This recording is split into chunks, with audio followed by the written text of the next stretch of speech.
Hello, good afternoon, everyone, and welcome all of you to this webinar, an initiative by Sustainability Reporting Standard Board. And today is a 12th webinar series. And I have come out with basics of greenhouse gas emissions. So, in various ways, the gases are emitted. So whether it is scope 1, scope 2, scope 3, we have with us Pooja Dugal, who will be taking us through the entire session.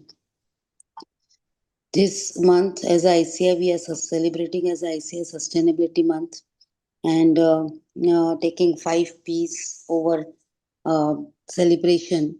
And across India, we are celebrating as a across India. So, and again, we are also planning to release ICI carbon footprint calculator, where all the members will also be able to calculate the greenhouse gas emission or carbon footprint either by themselves, monthly basis, daily basis, or how much that is only for scope 1 and scope 2 carbon emissions, and that will be available on our website of sustainability board, which is also under development. So a lot of new things to come in, so stay connected. And if you also want to share and take participation in the initiatives of sustainability reporting standard board, all of you are welcome. Give your suggestions so we can take it those at appropriate level. With these words, I welcome all of you. I welcome the speaker, Pooja Dugal, as well as the moderators, Jirti and Tanushri, and they'll be moderating. We'll have about 1.5 hour session, followed by the question answers. So you can put in the chat your Q&A questions so that all those can be covered at the end of the session.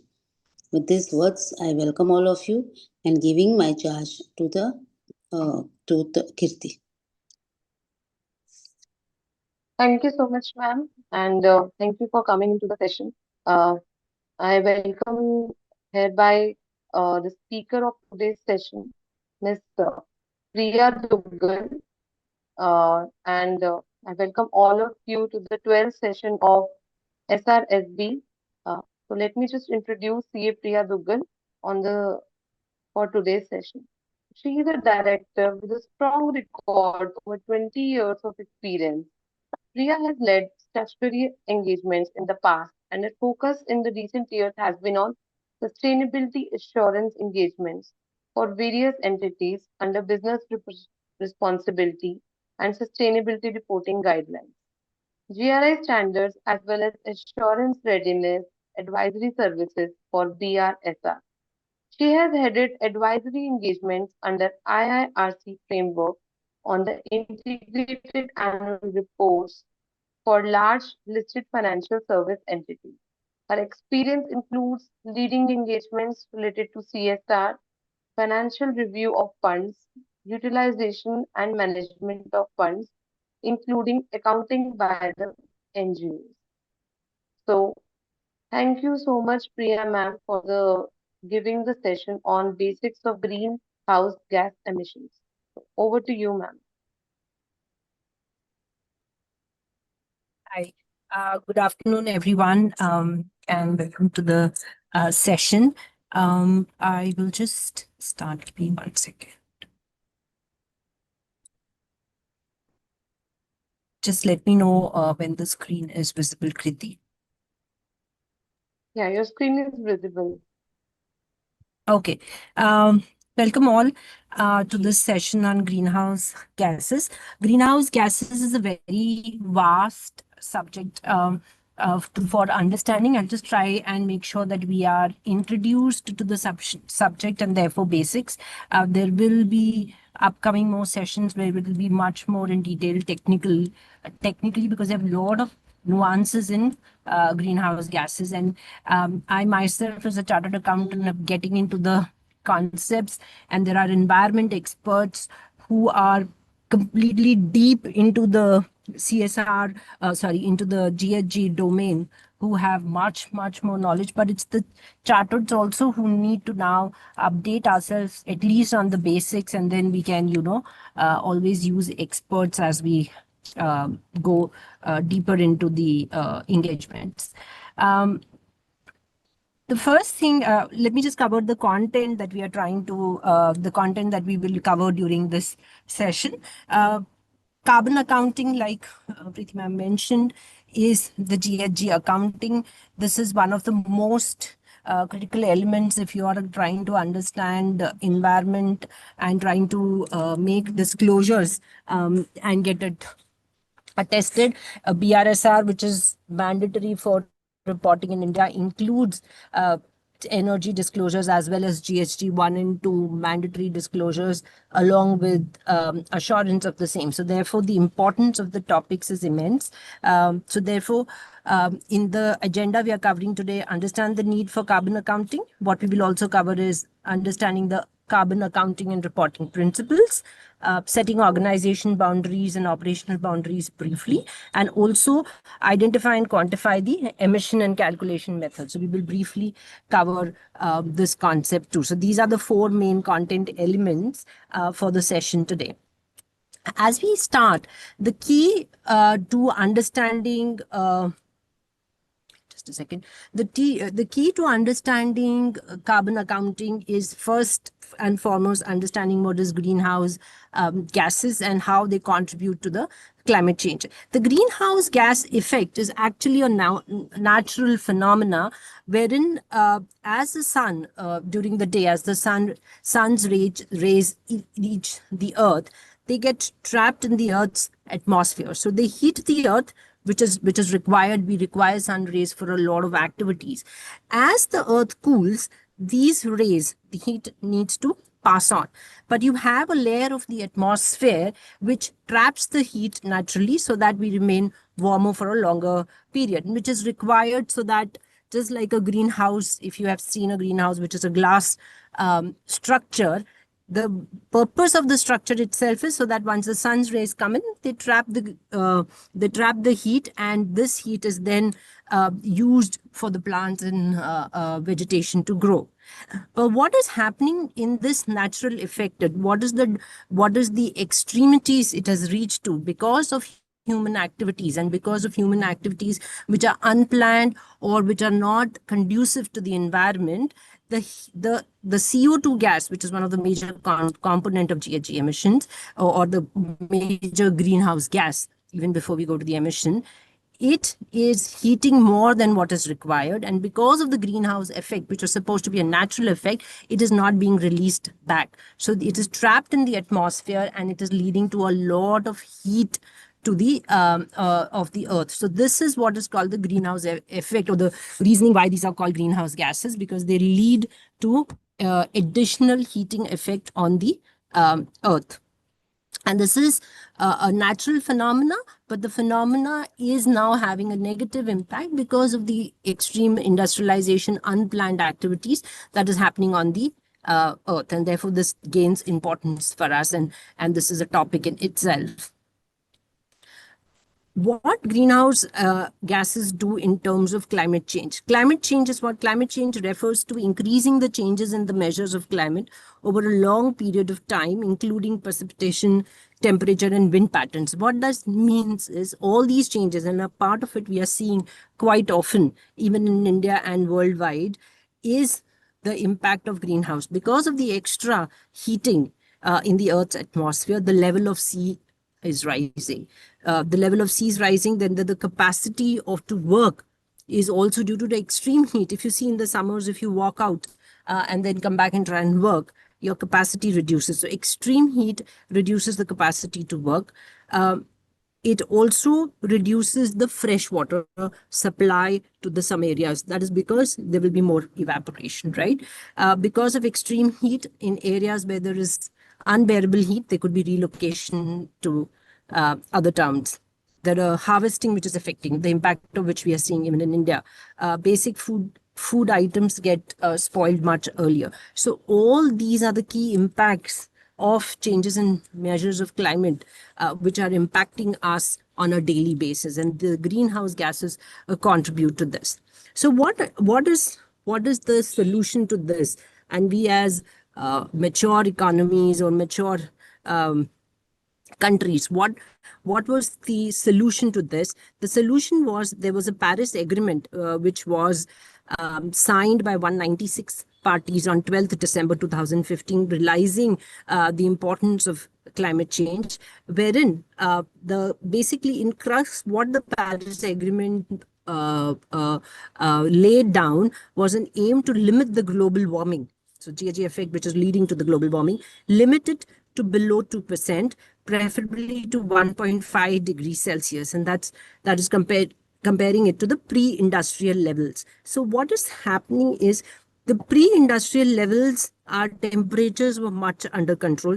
Due to industrialization, the temperatures have been increasing considerably. So the Paris Agreement was an initiative where a lot of entities or countries, beg your pardon, signed this agreement to ensure that initiatives will be taken jointly to keep the temperature well below 1.5 degrees. And if you see recent reports, we are not there as a globe, and there's a lot that needs to be done for us to achieve this. And as part of the Paris Agreement, the ask was, or the countries signed off to reducing their greenhouse emissions by 2030 to half or by earlier, and achieve carbon neutrality by 2050. That means how much of the carbon you're putting out, there is some neutrality initiative which is taking, which could be offset or purchasing credits, is what was to be achieved by 2050. Now, to achieve this, what the countries planned was there was NDC, that is nationally determined contributions, that each of the countries laid out and submitted as part of the Paris Agreement, which gets revisited at every 5-year intervals. Now, if you look at from India perspective, in the last COP, India did emphasize on the climate finance, technology transfer, and international cooperation, and highlighted the importance of addressing climate change. India itself had 3 targets that it put out for itself in terms of reduction of its emission as a part of its GDP, in terms of increasing its carbon sink, and also reducing its, increasing its electricity consumption through renewable sources. So what is positive from India perspective is that we are in line with our NDC commitments. We will be, we will be achieving our commitments. That's where India is. So this was the Paris Agreement was a follow through. It was the second step. The first was the Kyoto Protocol, which was the first protocol, but which was adopted in 1997. But why the Paris Agreement gained most importance because it was signed by 196 countries, and therefore this is the most known agreement, and against which it is getting benchmarked also. As we go ahead, the reason some of you might have, why should any of the companies go into carbon accounting? Now, there are a lot of pulls and pushes which is happening for all the companies and corporates. The key one is the stakeholders. There are informed stakeholders, analysts, banks, customers, informed new generation customers, investors, and governments who are now looking at not only now looking at not only how a company is earning profits, how is its business doing, what is its EBITDA, what is its return. It is also seeing how environment impacting is a company, and therein how to measure your environment impact is through carbon accounting, and therefore carbon accounting is becoming more and more important. And there are global best practices and standards under which companies carbon accounting or green houses needs to be monitored, and it's getting captured, which are these frameworks like GHG protocols, CDP, science-based targets, and even sustainability development goals. The other reason is also reducing your operational costs. What companies have realized is just using sources which are more harmful to the environment fuels in their processes could over a period of time may turn out to be more expensive, and renewable energies may turn out to be more cost inducive. So reducing operational costs, gaining a competitive advantage. This is very important because there are customers who are looking for sustainable companies who want to buy products which are of the companies which are. And also, lastly, to improve your reputation and brand recognition, therefore, corporations are moving towards carbon accounting. Now, how does carbon accounting fit? What are the main steps in that? Is something which is put in here. So remember this, that the ultimate goal of the Paris Agreement post carbon neutrality is net zero. What is net zero? Net zero is whatever is the carbon emissions that a company or an organization or a country is emitting, it is into the atmosphere. Equal amount of it, and there are science and methodologies to equal amount of this is removed from the atmosphere, and then only then you go on to reach net zero. Net zero is the ultimate. There are many steps before that, before you can reach net zero. At present, most of the companies are trying to reach to carbon neutral first and then come to a net zero. So how exactly do you measure your carbon footprint? How do you quantify your carbon footprint? Because unless you measure your carbon footprint, unless you quantify it, it is not possible to control it. It is not possible to manage it. It is not possible to benchmark it. So the first and the foremost step in transitioning to a low carbon economy and therefore doing your carbon accounting, the first and the foremost step is carbon profiling. Carbon profiling is looking at all your processes in a company, in case of manufacturing your products, or even in your services, all the processes in the company, and determining what are your carbon emissions. There are various categories they fall into, which we'll come to. So the first step is carbon profiling. Second is benchmarking. Depending on the industry, depending on the country, there can be benchmarking, which gives you an idea of what is happening in the space. It's countries, companies producing the same products, companies in the same industry, how they're managing. So benchmarking is very important as a company. This its carbon sets forth on its carbon accounting. Once you've determined your sources of emission, that's when you then say, okay, these are my sources of emission. This is what I emit. What is your reduction? Setting out reduction targets. Where do I reach? Where do I reach from here? Step 4 is abatement programs.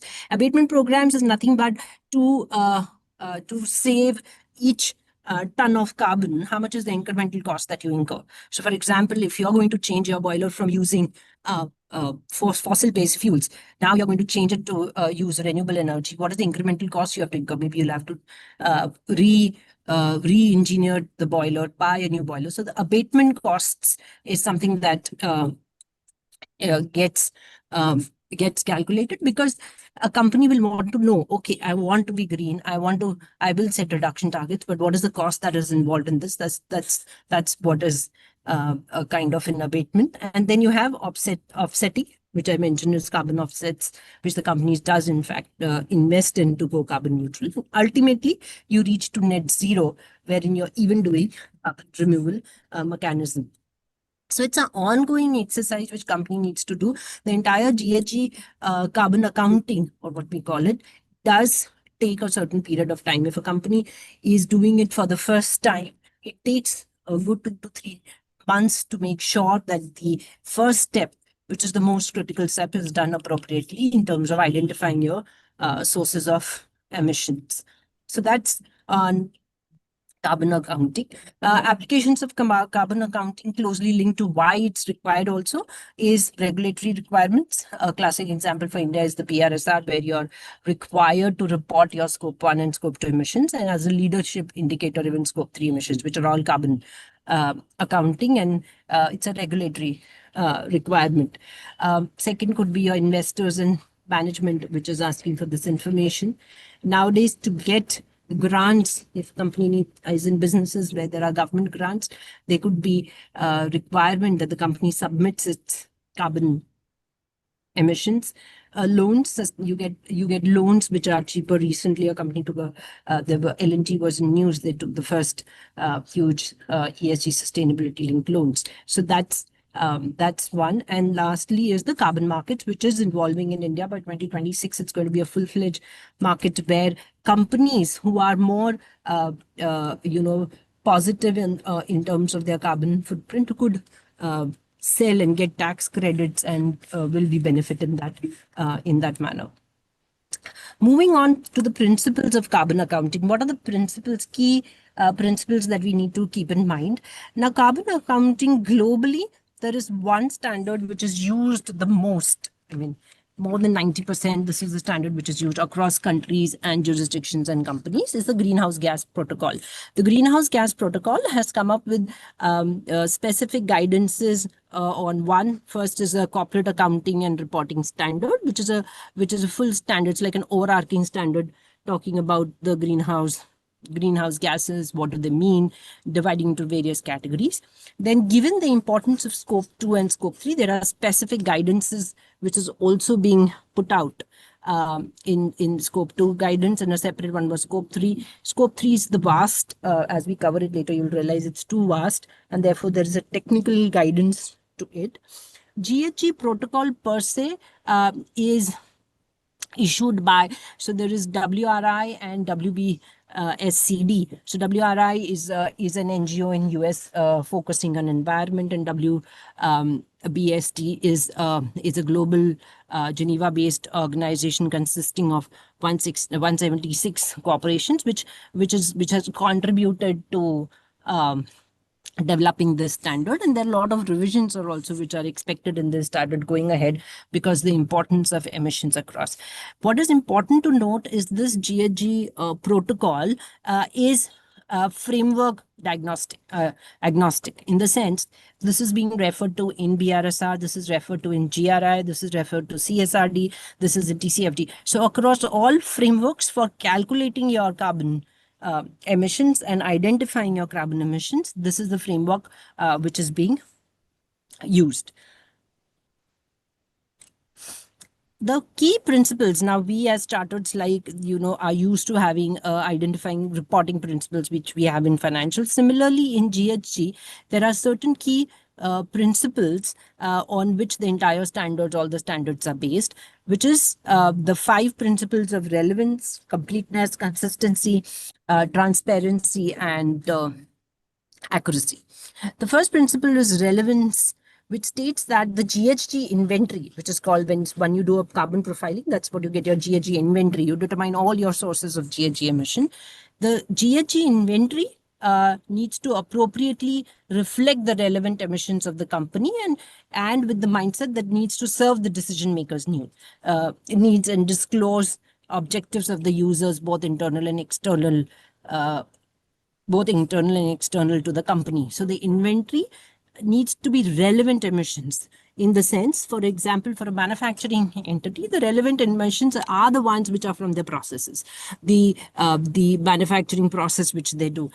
For a finance entity which has data centers, the data centers could be the most relevant. So it has to be relevant. You can't skip out the most important pieces when you're doing your GHG inventory. Second, it has to be complete. All the sources of GHG emission needs to be factored in. Even if there are certain companies, we say, where the disclosures are limited to the main items, we even advise that if you have emission from sources which are not considered material, you will not know it is not material unless you measure it. So its completeness is one of the key principles. Next is consistency. GHG accounting requires you to use consistent, meaningful, and replicable comparison of emissions over time. When we go deep into emissions, one would realize that there is a lot of products, there are a lot of processes where you will not have direct emission rates available. So there are benchmarks and there are documents which are referred to and which could be different rates used by different entities. And therefore, it is important, if an entity has chosen a rate, it is meaningful and replicable comparison.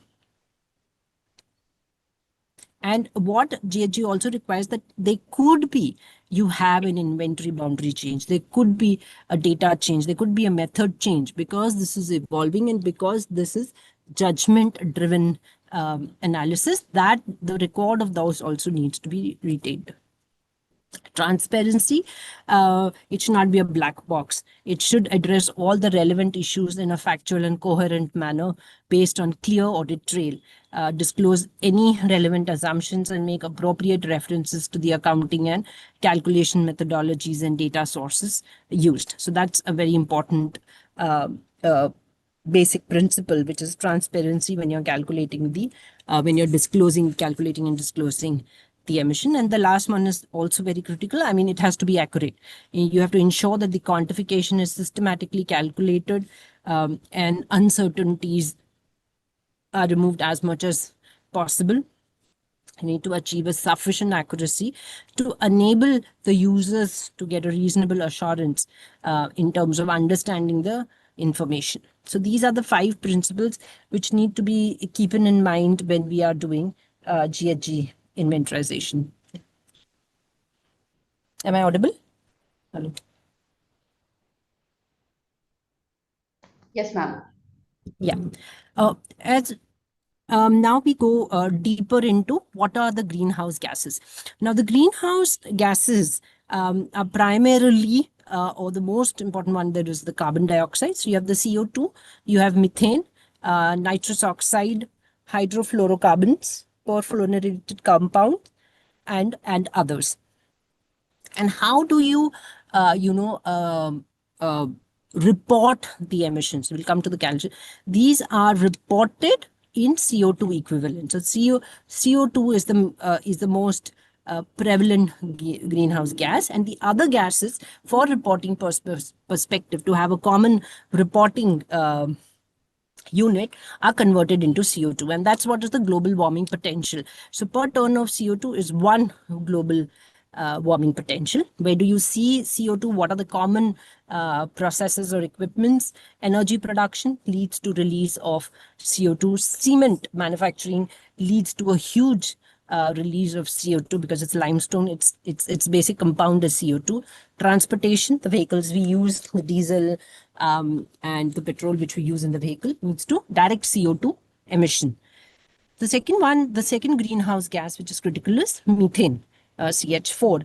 Methane is usually found in agri waste, in wastewater, in natural gas. You know, when you have your extraction of natural gases, the ENP, which we call the oil from the oceans and others, methane is what is generated. Now, when you look at the global warming potential, it is 27, right? 1 ton of methane is 27 tons of CO2. So that's methane. Third one is nitrous oxide. Now, nitrous oxide is usually found in boilers and furnaces. Whenever you do a combustion process, nitrous oxide is generated. It has a huge global warming potential in 273. Hydrofluorocarbons are the gases which we use in our ACs, which are used in our ACs, and therefore you have AC refill when you have, or when there is a leakage. These are the gases which get released. It has high global warming potential.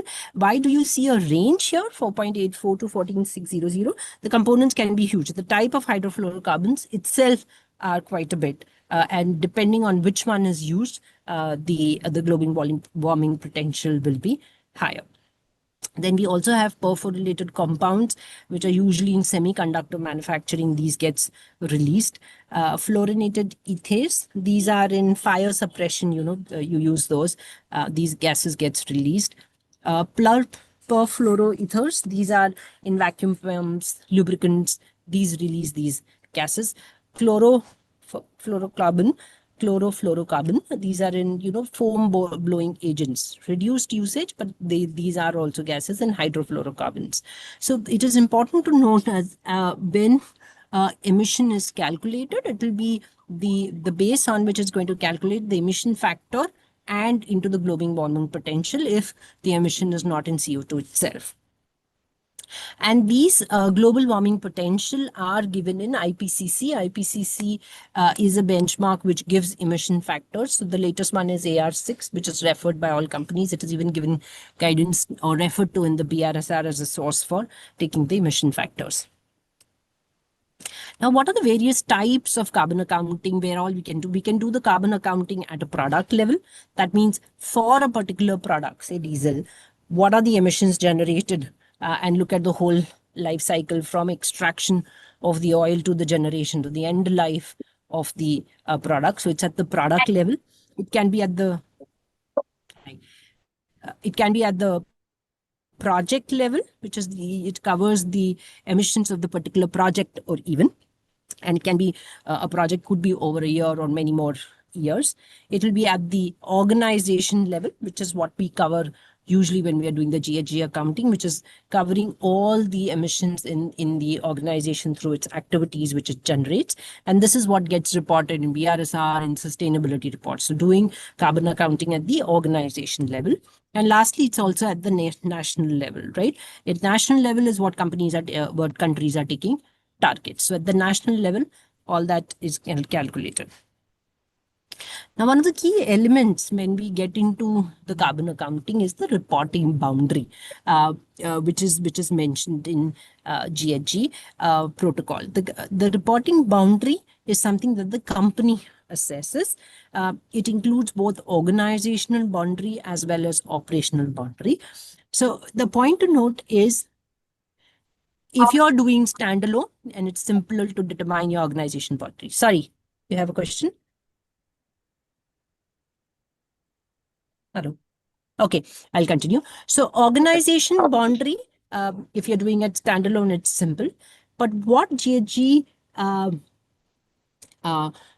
gives guidance on is, in an expectation is, as a company is mature, there's going to be assessment on an organization boundary, which is much beyond the entity itself, and therefore, in such a scenario, the approach allows the company to use either the equity approach or the control approach. Simply put, equity approach is what is your holding in a company, that must share of the emissions of that company also you will take into consideration. Control is, as we understand in financial parlance, transfer of the risks and rewards, subsidiaries are in your control. So then control approach, there's two more elements to it, but the control approach is the second approach which takes. Once you have done the organization boundary, then you come to the operational boundary in terms of whether you are going to account for scope 1, scope 2, or all, and include or even scope 3. Scope 3 is what the standard itself gives a leeway that, companies can take time to transition to disclosure of scope 3. And even in scope 3, there are several categories. All categories may not be disclosed and calculated from day one itself. Organizational and operational boundary, I covered it briefly, but this is the essence, what I mentioned, and which is coming in the slide, which is as per the GHG protocol, which gives you an option to do equity or control, and then you have within control, operational control or financial control. After you have determined your operational boundary, which is mentioned in corporate accounting and reporting standard also, we move on to determining the tree type, doing the inventarization and determining the three types of GHG emissions. A point to note here is, yes, GHG protocol is the key standard. There are ISO standards also, which give guidelines on identification of GHG. ISO 14061, which is mentioned here, is quite aligned to GHG. ISO certifications the companies have been doing in the past, and they are not restricted only to GHG. There are several ISO certifications. So this standard is used by is to be used by specialists, usually accredited, to give these certifications and perform this evaluation. Now, coming to the concept of the various type of emissions. Now, the GHG emissions can be divided into broadly three types of firstly divided into two: direct emissions and indirect emissions. Direct emissions is scope 1, indirect is scope 2 and scope 3, both bifurcated.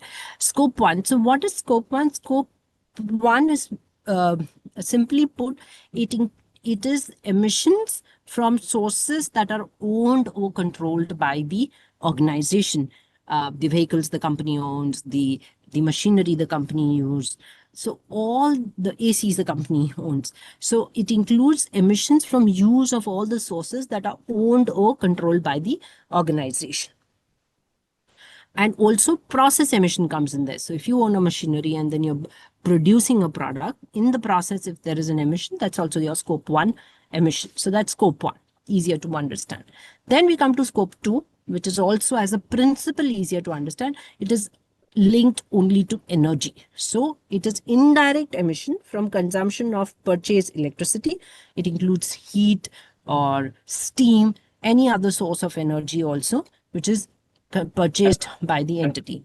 Now, these are indirect emissions because the emissions are a consequence of activities of the reporting organization, but actually occur at sources owned or controlled by another organization. So, for example, the electricity that you purchase, it is generated by a utility company, be Adani, be any other utility company. Now, actually, the emission is a scope 1 of that electricity generating company, right? Because they are using their resources. They will have assets owned and controlled by them, which are generating the electricity. But for you as a consumer, it is scope 2 because you are using that energy, and energy is the most important concept in GHG, and therefore there's a scope to it. So that whatever is the purchase energy that you consume, the logic behind that it being in scope 2 is that it is occurring, the emission is actually occurring at sources which are owned or controlled by another organization, but you are using the energy. The energy is being produced at sources outside, but it is being used by you. Therefore, it is come in scope 2. Scope 3 is all other indirect emissions other than those related to consumption of purchased electricity, heat, or steam. And therefore, it is very vast. It has 15 subcategories we'll come to later. So all other indirect emissions that are consequence of the activities of the organization, but are occurring in sources not owned or controlled by the organization, such as buying emissions on buying any purchased products, transportation, all that comes in scope 3. There is employee commute, there is business travel, everything, sold products, all of that comes in scope 3. So what is scope 1? What are the subcategories in scope 1? Let's go deeper. Scope 1, the first source which could be is stationary combustion. Stationary combustion means emissions from the sources that a company owns or controls for stationary combustion. For example, you have your standby gensets. There's stationary equipment which you have. When you use your standby gensets, there is fuel being used there, which could be diesel. The emissions from there is your stationary emission. Boilers, which are plants which we talked about, which are being used to heat water for your usage in your kitchen or otherwise. Those are boilers, cookers, and others. So direct emission from stationary equipment which you are using is stationary combustion. Then there is mobile combustion. As it explains by its name itself, emissions are from direct emissions, from mobile sources that a company owns or controls. For example, vehicles. So you're using diesel or whichever fuel you're using, petrol. Emission from that, these moving equipments, ships, boats, excavators in your own business if you're a construction or other company and owning such assets, forklifts, non-road vehicles.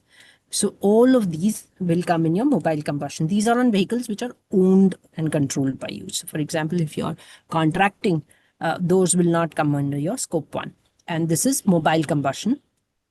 The next is fugitive combustion. That means hidden fugitive combustions. These are usually from refrigerants and fire extinguishers. When you use ACs, they have a gas filled in, which is called refrigerant. There are various types, R12, R22. Some of them are being asked to be reduced in usage by the AC manufacturers. HFC 134, H410A. Common fire extinguisher agents are these. So all these gases, when they are refilled in the equipment, that means there's a leakage which has happened, emit emissions which are called as fugitive emissions. Having said that, there was a recent article you guys would have seen in the paper where now the BEE or the Energy regulator is asking, not the energy regulator, the regulator is asking the AC manufacturers, the temperature is also going to be made minimum to 20 degrees Celsius rather than 16, which is allowed in the ACs, which is manufactured as of now to reduce the energy consumption. So that's your scope 1. Scope 2, like I said, is the purchase electricity, which can be from the grid. You could have also purchased electricity, which is solar electricity. So any electricity, heat, that is you're using steam and hot water to generate electricity, largely in large setups and manufacturing organization. Cooling, and there are electricity used for cooling, and renewable energy certificates. So all this is the scope 2 purchase electricity example. Scope 2 example. In scope 2, what is important to also understand that there are 2 types of methods. That is market-based method, and then there is the location-based method. Market-based method for reporting emissions is based on GHG emissions, which is emitted by your generators, say for example Tata Power or whichever entity from which you are purchasing electricity. And the reporter, that is the company, purchases this electricity bundled with instruments. That means you can also be purchasing, you can ask for renewable percentage also in that. I want to buy renewable, the rates are different. So there's a market-based method. Most of the entities disclose the scope 2 under market-based method. Location-based method is based on location, defined location, local, which are able to give you only for that jurisdiction what is the emission. Then you have location-based method. Scope 2 is usually given in market-based methods, but you can also do more precise in location-based. Scope 3 examples when we come back. Scope 3 is important because as an organization, your value chain or the purchase of items from across various suppliers, the use of facilities which are not owned or managed by you is much larger. Therefore, scope 3 is very important to be measured. It is much more difficult to measure than scope 1 and scope 2 because it is beyond the control of the company. The sources of it and getting that information could be a challenge.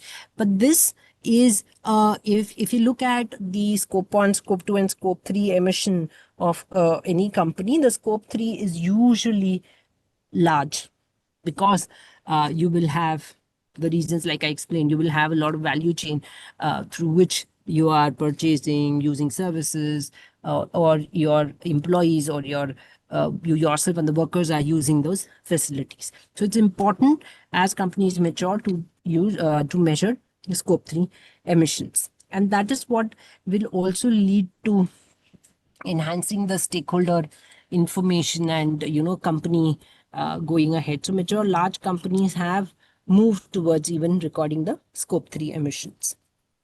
Now, what are the scope 3 categories if we have to cover them? There are 15 categories of scope 3 emission, which are divided into upstream and downstream. So the various upstream emissions, how they call it, is basically upstream is because it's supplier driven, because it's purchase driven, therefore it's upstream. And downstream is when you are you are impacting in terms of through your customers or your down chain which you're giving, those are downstream emissions. So the scope 3, the first category is purchased goods and services. This category, it includes all upstream emissions from production of the goods that you purchase or acquired by the company in the reporting year. And it states cradle to gate emission.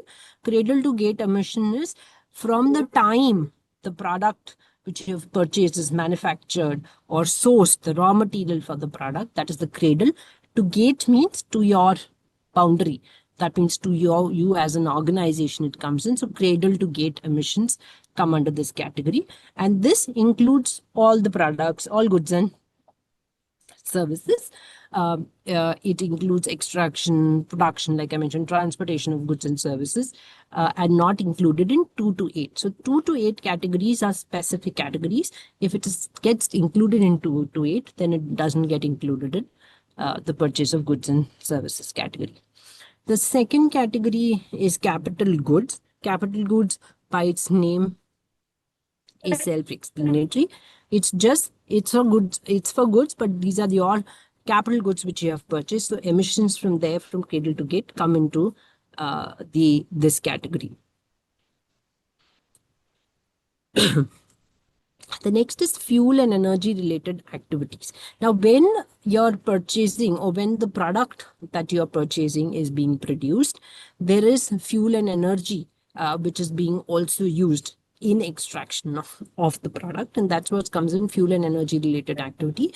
It includes emissions related to production of fuels and energy purchased and consumed by the company that are not included in scope 1 and scope 2. That means from your own assets owned and controlled by you, and from purchase of energy.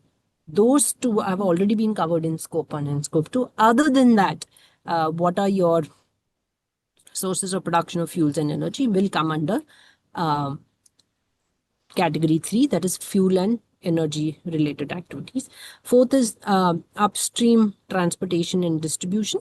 That is the transportation and distribution of your purchased products and services between the company and its own, between the tier 1 supply and its own operations. And it also can be that, in your category 1, the item, when it came to your boundary for the first time, those emissions are in purchased goods and services. You in the sense, the company moving it internally between its one warehouse to another and using vehicles for it, all that will come under upstream transportation and upstream transportation and distribution. The next category is waste generated in operations. The waste which we generate in operations, which is also a disclosure in BRSR and otherwise as per GRI, whatever is the quantity of that waste which you're saying is landfilled or is incinerated, those are the disposal types of the waste. Depending on the category and depending on the product, there is emissions which get calculated and get reported under waste generated in operations.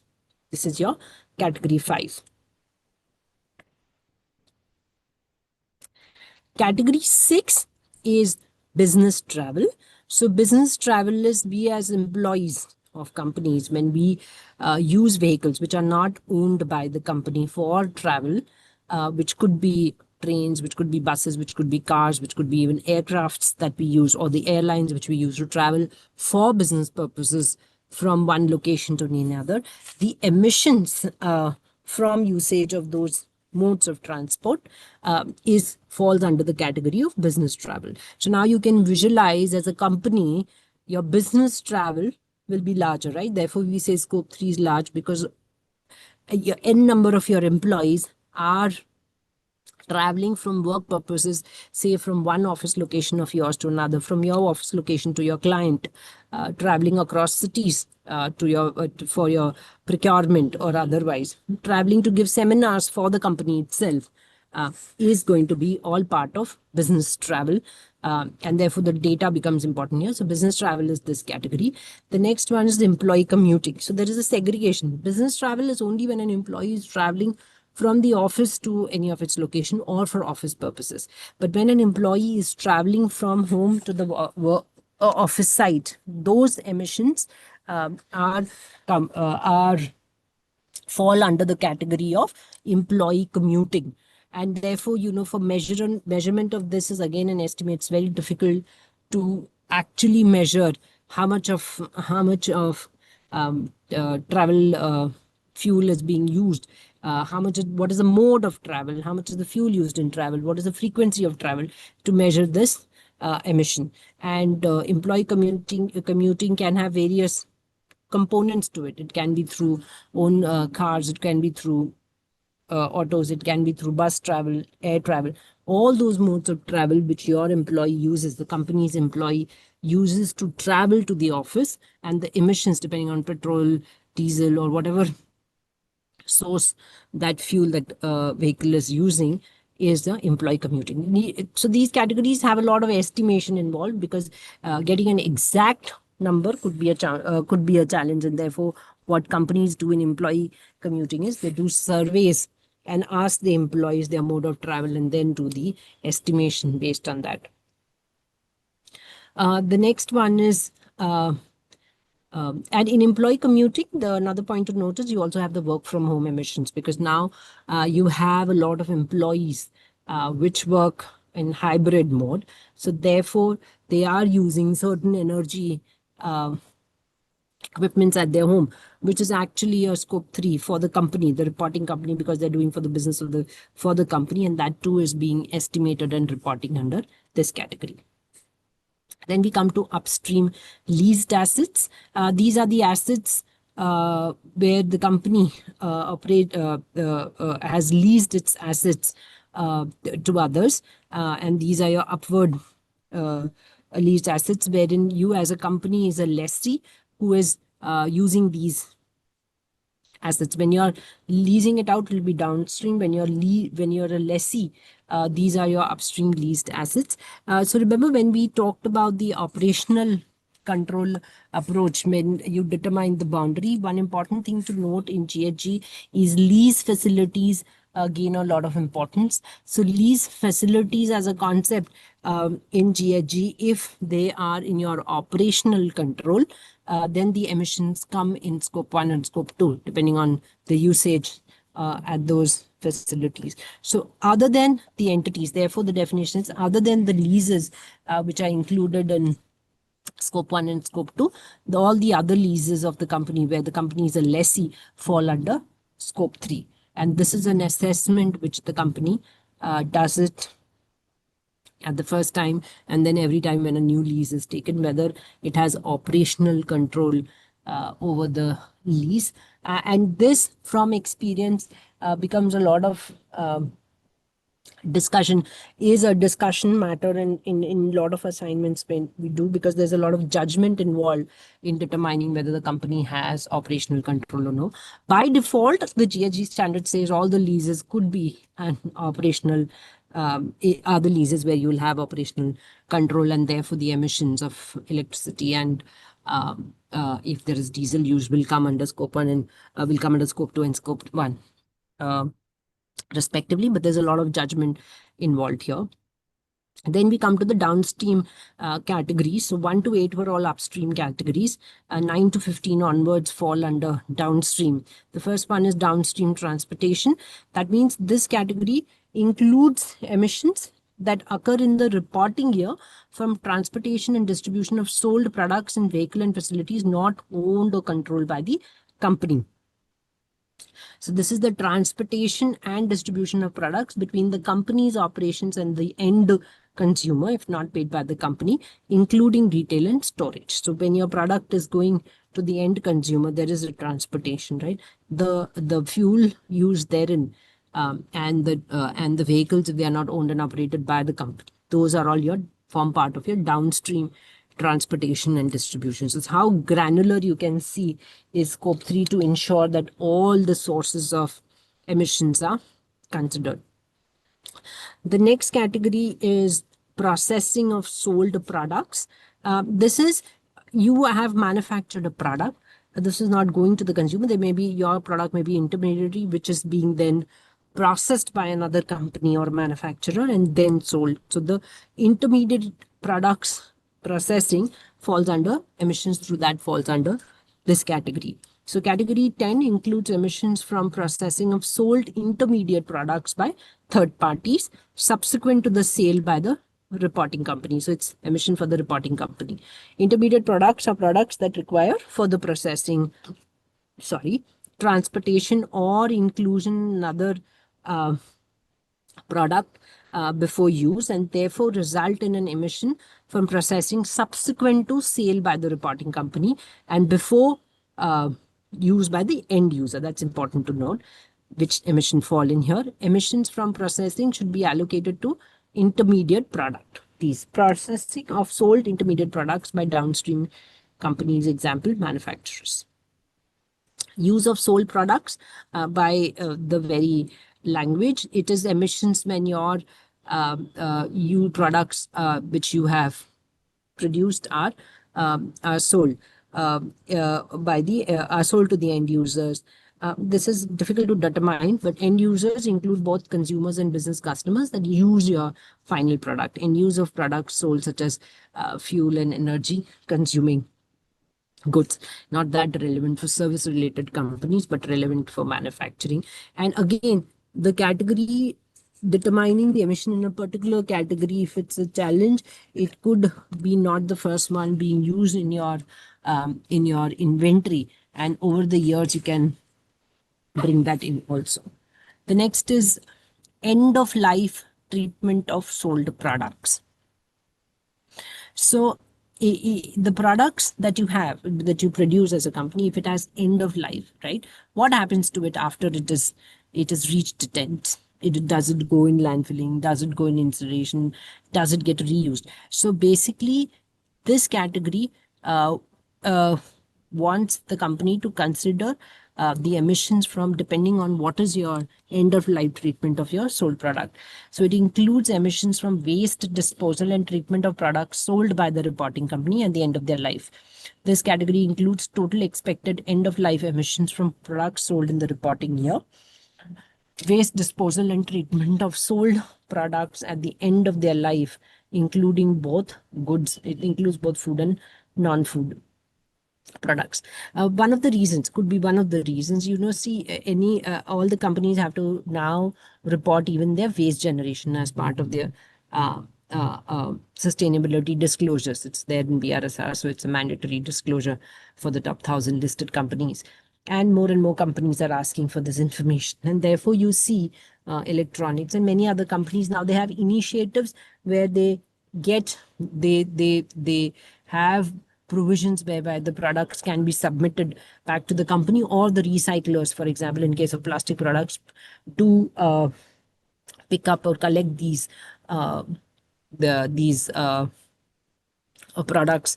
And this has an impact when they're disclosing both their waste generation, but also has an impact on what is the end life treatment of sold products. The 13 categories, downstream leased assets.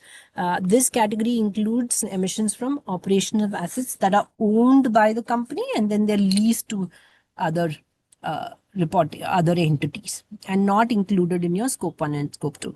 Reason being, you could have a scenario where you have leased assets, but you're saying I still have operational control of the asset. But if that is the case, then it still comes in your scope 1 or scope 2. This could be a scenario where you have leased asset to another company, but that the company has no power to change any sources of energy, make changes into and get solar energy instead of grid energy, has no power to do any major repairs. So all those would lead it to become your scope 1, scope 2, even though it's a downstream leads asset. In all other cases, it will become a scope 3 for the lesser. So that is your 13th category, is downstream leased assets.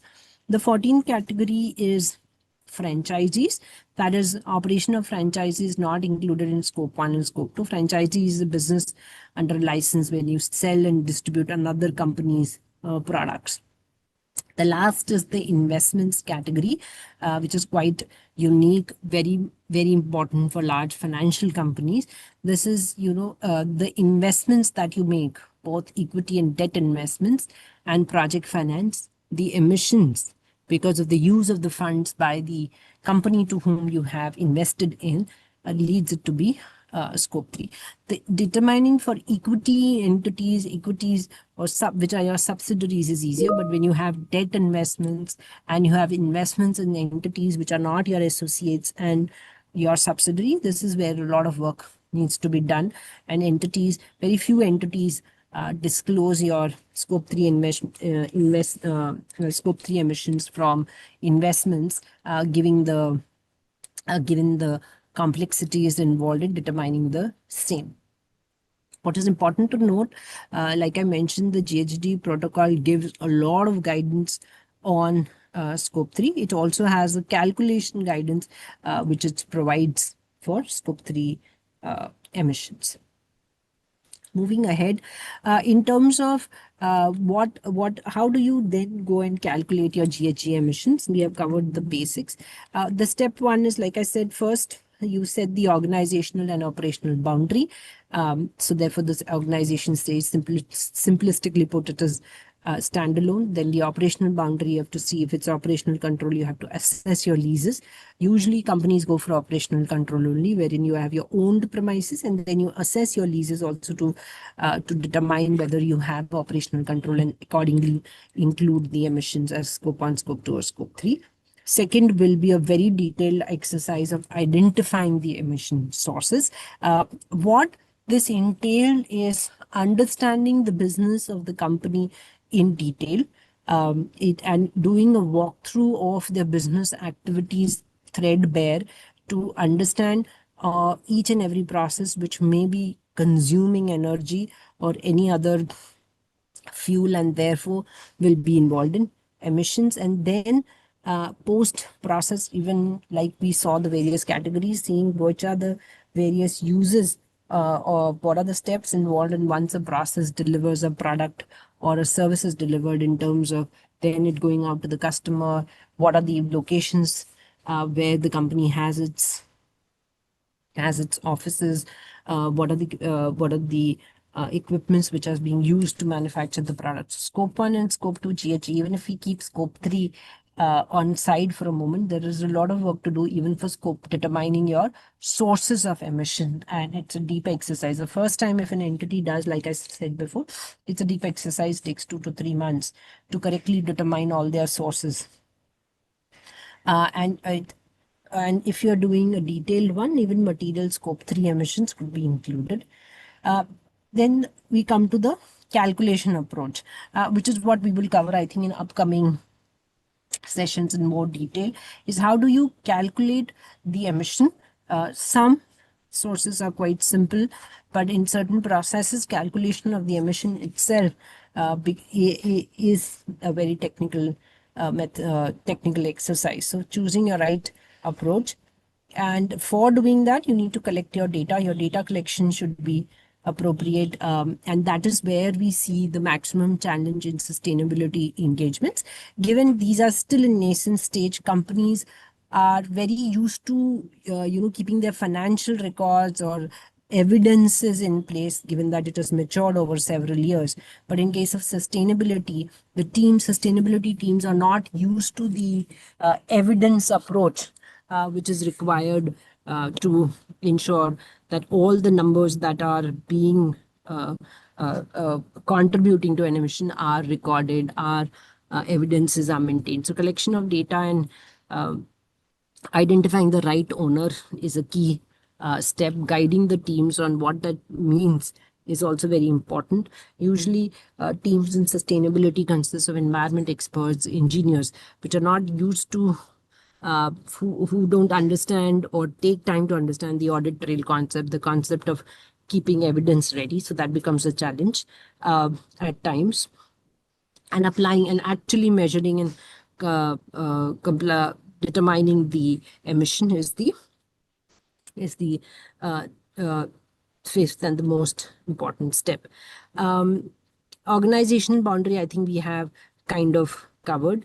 The second step, where we are saying identify the sources of emission, just would want to highlight your sources of emission can also be renewable, that is biogenic emission.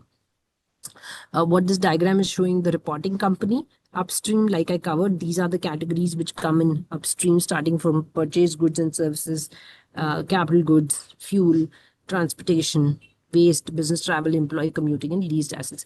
This is important to note when you're starting an exercise or doing an inventorization.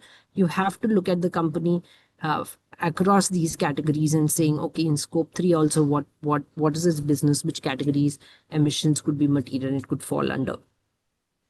Biogenic emissions are usually from biofuels. That means fuels that are renewable being used, and therefore they will not.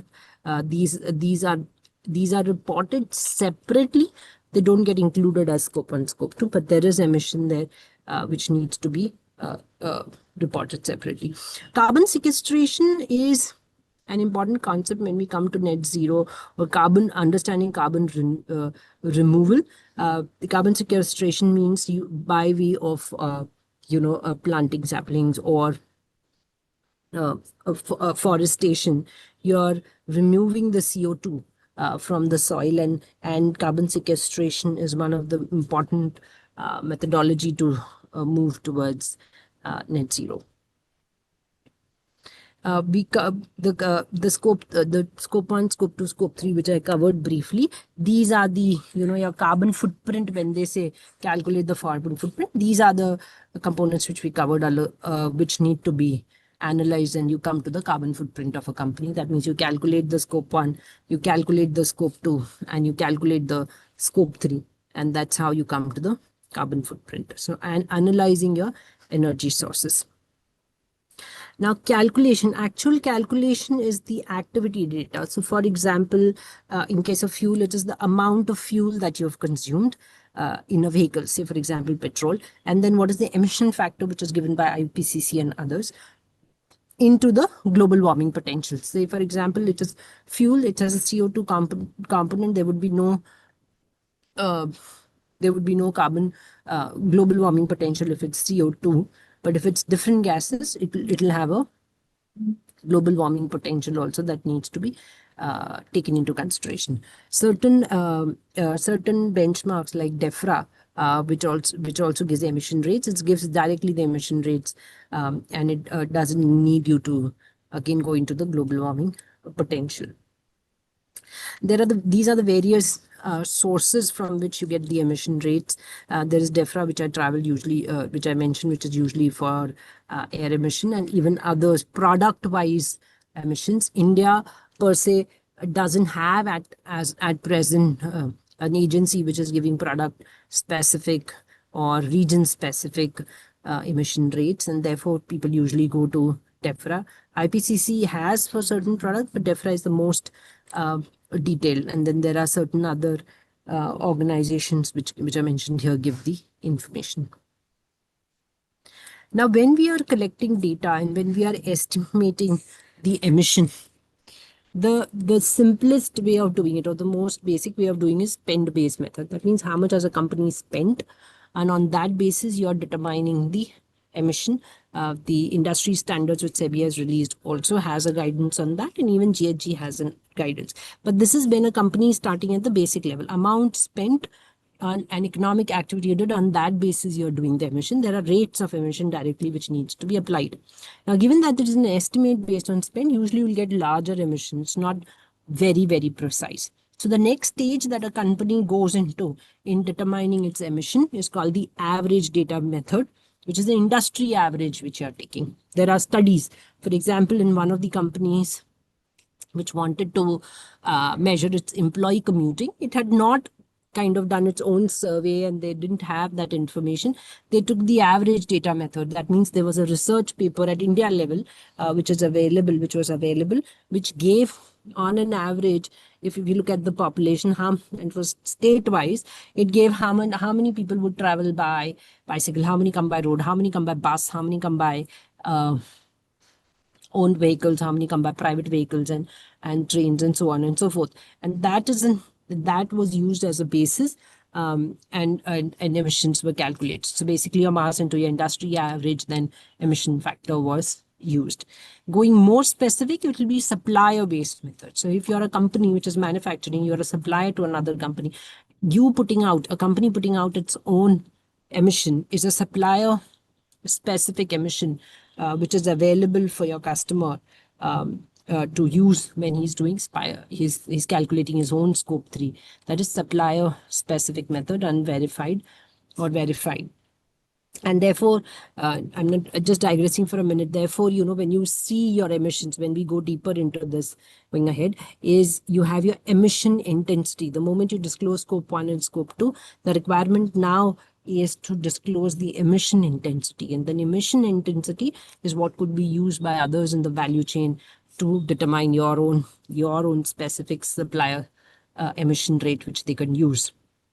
And the most granular and precise is the product-specific method, the LCA methods, like this lifetime circularity method, wherein for your whole for a specific product itself, a deeper exercise from end to end is done, starting from its raw material extraction to its sale to its end of life. What would be the emission? That is product specific method, which is used when you are purchasing goods and it's the most precise rate that can be used to determine the emission.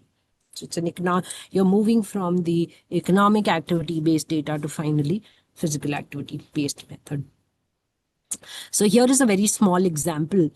If you are calculating the emissions from purchased goods and services, so you need to have quantity of good purchase, and say you do have your suppliers are providing you with supplier specific production emission factor. So if these two factors are available to you, how would you calculate the emission? The example is, say I'm a construction company. There's a construction company that purchases material for its operations. Now the company is able to determine the total material purchase, right? Which will be available in the financial records. Also, it is a requirement to have the cost. You will also get the quantities. So say these are the products which are purchased. Say cement, plaster, paint, timber, and concrete. Classic case for a construction entity. And these are the 5 suppliers through which it's purchased. You have the quantity purchased, and say your supplier is say cement, say Ultratech cement, which gives you for the particular supplier for the particular product what is its emission. Therefore, 0.15 is for cement, then there's plastic, paint, so on and so forth. So the formula which you will apply, this is a simplistic example to get the emission for this company which is into construction, would be quantity of the product, say for example cement, into the supplier specific emission rate. To note here, it's the emission rate itself is given in COE equivalent, so it can be directly applied. You add all that. That's your supplier purchase emission from purchase of goods and services, assuming these are the only products you have purchased. So in this category, 145 kg CO2 is your emission. So this is just a basic example, given that we are starting off covering this material. I think we will end it here in terms of this kind of summarized at a basic level what you need to know when you read about GHG emission, and when you start getting involved in engagements where you are disclosing, where the company is disclosing energy consumption, water waste consumption, and then there are also scope 1 and scope 2 emissions. And certain mature companies are moving towards scope 3. So this is the this is a brief synopsis of the type of emissions and how these can be calculated. I'll pause here. Any questions? Yeah. Ma'am, I think I'm audible. Yeah. Yeah. This is Tanushree Patil. So now we will take up some questions. So the first question is, which is widely used protocol in India, GHG or IPCC? Is it mandatory to measure rough emission, scope 4, under international standards like GRI, etc.? See, the GHG protocol is the standard which is used for measuring the greenhouse emission. So GHG gives the methodology, how you have to determine your sources of emission, how you have to measure it. The emission rate is what IPCC is giving. The measurement rate is what DEFRA is giving. DEFRA or ICC is not giving you the methodology. So that's how they're different. And there is the GHG protocol and GRI are different. GRI again is a disclosure standard which says what are the disclosures that need to be. It has much vast. It gives disclosures across various categories: social, people, environment, and others. So that way is separate. It is not a mandatory disclosure standard, GRI. For India, what is the mandatory disclosure standard as of now, and that also even for top 1,000 listed companies, is the BRSR, which includes scope 1 and scope 2 emissions as a mandatory disclosure, and those it gives a guidance can be referred to it gives its own specific guidance and refers to the GHG protocol also. I hope Okay, that. thank you. Yeah, so the next question is, could you share practical examples of how carbon accounting has helped companies improve their operational efficiency or reduce cost?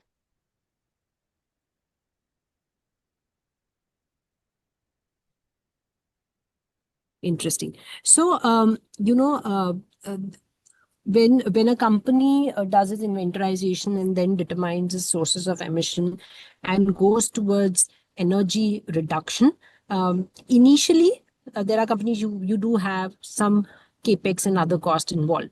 Say, for example, a company which we did invested in replacing their energy with with solar energy.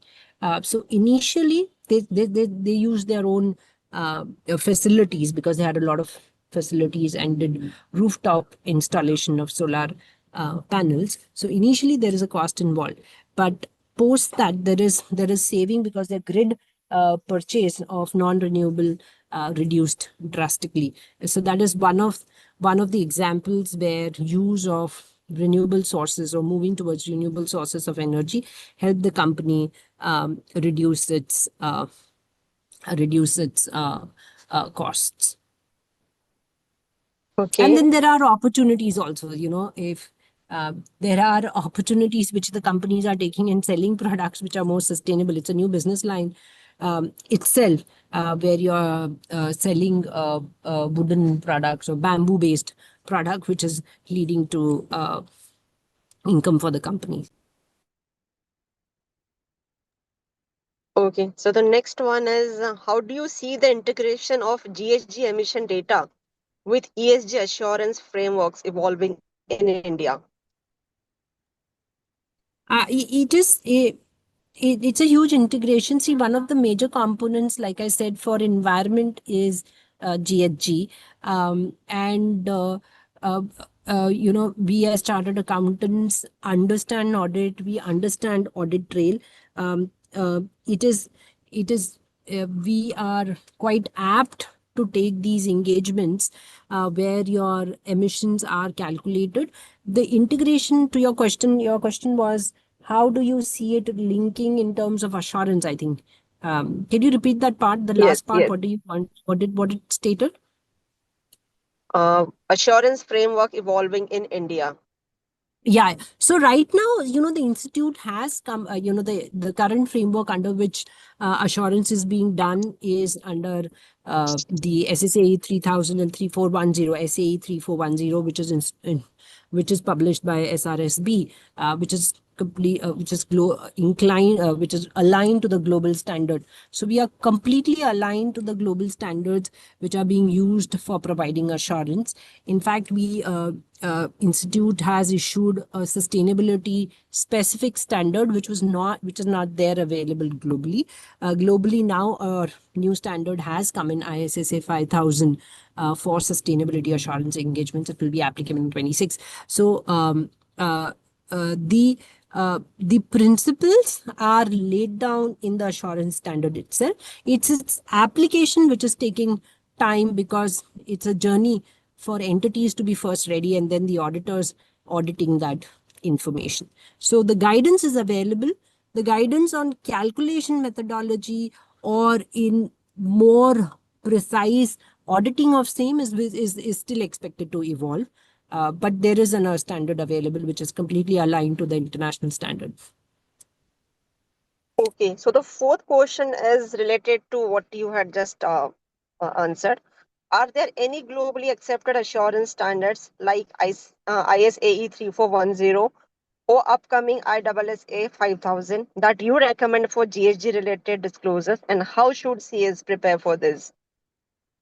So, both in India and global, the global ISAE 3410 is specific to GHG accounting, and we have a similar in India, ISAE 3410. So those two will remain.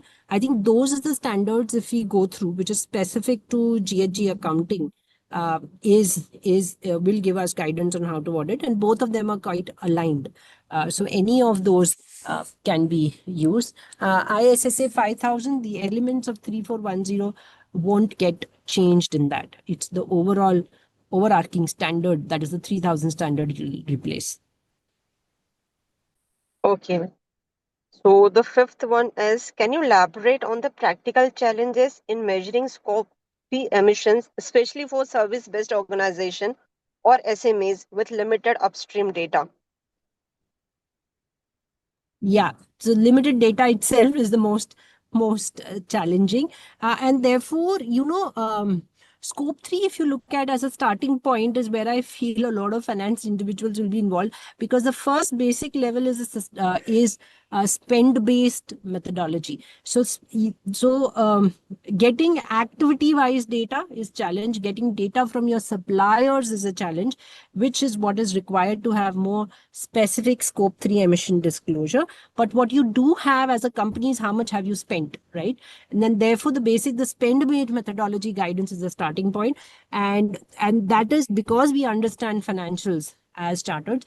That is where the chartered can assist organizations, at least in the spend base, to a large extent, because it's, what is your, you use SAP or any other environment, the total purchases of the company, what is capital. So it's bifurcation, where the fuel cost sits, what are the type of fuels, the products which the company is selling. So spend based methodology is the first starting point for which data will be available with the company to start off. Going towards more precise calculation, yes, it's very challenging.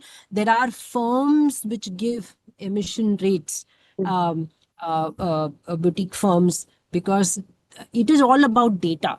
They collect huge data from a lot of companies, and therefore they build a model to say, if I am traveling, say, from India to UK, what is the type of airline, what is usually the fuel consumed, and therefore this is the emission. So the data is becoming a king. Data is very important in scope 3 emissions.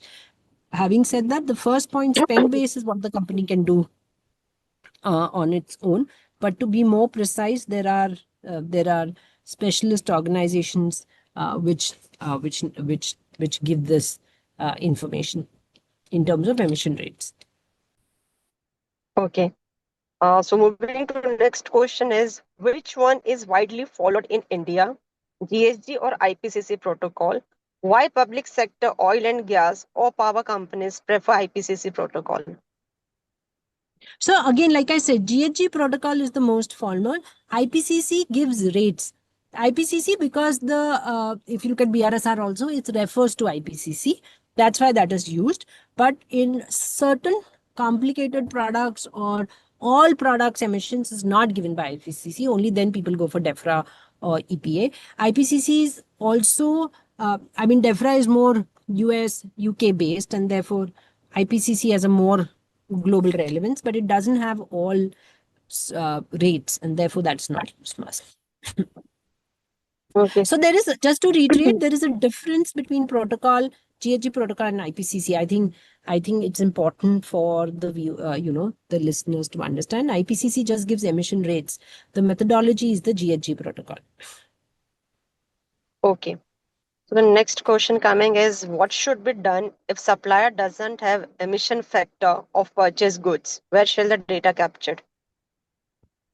So yeah, if the supplier is not publishing, which is the case right now, more and more companies, when they make BRSR disclosures, they will have emission intensity. When they calculate their product wise emissions, suppliers will use from there. If it is not there right now, it's spend based. So based on the amount that you have spent, there are emission rates which are available in IPCC and in DEFRA, which will be used which can be used by the companies to calculate their purchase goods and services related emissions. Okay. Ma'am, what kind of upscaling or certification would you recommend for CAs wanting to specialize in carbon accounting or sustainability reporting? So if you go to the GHG site, the protocol site, it has all this material which I displayed. More than that, they also have free webinar of at least scope 2, which you can attend. Then they have paid web learning, which is a little expensive, but at least as a starting point, going through the protocol helps, and doing the webinar, Scope 2 webinar, which is, and also on the corporate accounting, I think corporate accounting standard, corporate standard on GHG, they have a free seminar. That is a good starting point. There are courses of Udemy also, which is come in, and which explains these concepts. I think these are important. Also, the institutes or SRSB's BRSR course covers this, not in too much detail, but it gives the basics when they are covering the entire sustainability standard and the BRSR disclosures. Okay. Ma'am, the last question would be, how do you foresee the adoption of market-based versus location-based scope 2 reporting evolving in India? I think market-based is being done now. Location-based is as you mature and as as we have location-specific emissions, is where we see these disclosures happening. It is going to happen because CDP is now asking, CDP's carbon disclosures projects, wherein companies have to give detailed disclosures of Scope 1, Scope 2, Scope 3, wherein this is getting mandated, whether both the categories are being disclosed, to be disclosed. Okay. Well, that's all, ma'am, we have for the question and answer sessions. Thank you so much. We will move for the vote of thanks. Good afternoon, everyone. Thanks a lot. On behalf of our team, I extend a heartfelt thank you to each of you for joining us today for the webinar on basics of greenhouse gas emissions. Your enthusiastic participation and insightful questions have truly enriched today's sessions. A special note of gratitude goes to our esteemed speaker, CA Priya Duggal ma'am, for sharing profound insights into the fundamentals of greenhouse gas emissions and their impact on sustainability. Your expertise has illuminated critical concepts, providing a solid foundation for integrating environmental consideration into our strategic practices. In today's evolving environmental landscape, understanding the basic of greenhouse gas emission is crucial for organizations aiming to adopt sustainable practices. By comprehending these fundamentals, we pave the way for informed decision making and proactive environmental stewardship. We trust that today's webinar has equipped you with valuable knowledge to navigate these complexities and integrate sustainable solutions into your business strategies effectively. We encourage you to stay connected with us for our upcoming webinars scheduled every Thursday from 4 to 6 p.m., where we will continue exploring emerging themes in sustainability. These sessions aim to foster ongoing dialogue and collaboration towards achieving collective environmental goals. Once again, thank you for your active participation and insightful contribution. We look forward to your continued engagement in our future endeavors as we work together to create a more sustainable time. So with this, we conclude the webinar, and I again thank all of the participants, the team, the chairperson, and the speaker. Thank you.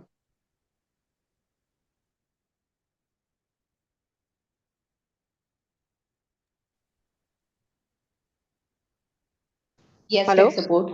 Go offline. Go offline. Yes. Yes. Thank you so much.